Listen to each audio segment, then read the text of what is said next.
नमस्कार बच्चों। अब आपके नीट के एग्जामिनेशन में मात्र 6 दिन बचे हैं और बहुत सारे बच्चों के मैसेजेज ये आते हैं कि सर लास्ट के जो 6 दिन बचे हैं इसमें हम लोगों को कौन कौन से ज्यादा जो इंपॉर्टेंट टॉपिक्स है उन पे फोकस करना चाहिए। तो बच्चों लास्ट के 6 दिन के लिए मैं आपको 6 इंपॉर्टेंट टॉपिक्स जो है उनके बारे में बताने जा रहा हूं, जिसमें सबसे पहला टॉपिक जो आता है वो ये रहेगा कि आप इन लास्ट के 6 दिनों में सिर्फ उन्हीं टॉपिक्स को सबसे ज्यादा पढ़ें जो आपको सबसे कम आते हैं, क्योंकि ज्यादातर बच्चे उन टॉपिक्स को ज्यादा पढ़ते हैं जो टॉपिक्स उनको ज्यादा आते हैं। लेकिन आपको ऐसा नहीं करना है, आपको हमेशा उन टॉपिक्स को ज्यादा फोकस करना है जो टॉपिक्स आपको कम आते हैं, जिससे कि आपका स्कोर बूस्टअप हो सके। दूसरा पॉइंट, इन 6 दिनों में आप उन्हीं लोगों के साथ बात कीजिए, उन्हीं लोगों के साथ रहने की कोशिश कीजिए जो थोड़ा पॉजिटिव माइंडेड होते हैं। नेगेटिव थिंकिंग वाले लोगों के साथ कम से कम बात करने की कोशिश करें और कम से कम रहने की कोशिश करें।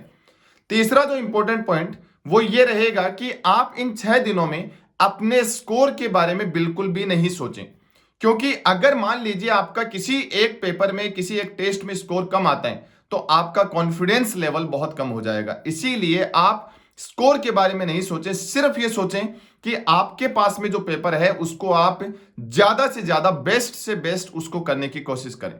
फिर पॉइंट आता है फोर्थ, और फोर्थ पॉइंट में आता है कि हम इन 6 दिनों में ज्यादा से ज्यादा क्वेश्चंस की प्रैक्टिस करने के बारे में सोचें। यानी आप किसी टेस्ट सीरीज के मॉक पेपर जो हैं उनकी प्रैक्टिस कीजिए, या घर पे आप किसी भी टाइप के क्वेश्चंस हैं उनको ज्यादा से ज्यादा प्रैक्टिस करने की कोशिश करें।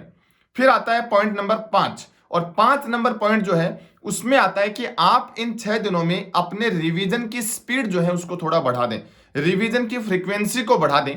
अब बहुत सारे बच्चे ये पूछते हैं कि सर इन 6 दिनों में हमको रिवीजन जो करना है वो एनसीईआरटी से करना चाहिए या नोट से करना चाहिए। तो बच्चों इसके लिए मैं आपको एक ही चीज कहूंगा कि आप जिस भी चीज में कंफर्ट हो आपको रिवीजन उससे करना चाहिए। अगर आप एनसीईआरटी में ज्यादा कंफर्ट हैं तो आपको एनसीईआरटी से रिवीजन करना चाहिए, अगर आप नोट्स में ज्यादा कंफर्ट है तो आपको नोट्स से रिवीजन करना चाहिए। और last and final 6th number जो इंपॉर्टेंट आपके लिए जो सबसे इंपॉर्टेंट टिप्स है वो ये कि आपको नीट की एग्जाम से 1 या 2 दिन पहले आपका एग्जाम सेंटर जो है उसके बारे में पता होना चाहिए कि वो आपके घर से कितनी दूर है, किस लोकेशन पर है, और आपको अपने ड्रेस कोड के बारे में पता होना चाहिए। क्योंकि अक्सर इन्हीं छोटी छोटी गलतियों की वजह से जो स्टूडेंट होता है वो लास्ट दिन बहुत ज्यादा परेशान होता है, और मैं नहीं चाहता कि आप इन्हीं छोटी छोटी गलतियों की वजह से आपका पेपर जो है वो खराब हो। तो बच्चों इन 6 चीजों के बारे में अगर आप बहुत अच्छे से फोकस करेंगे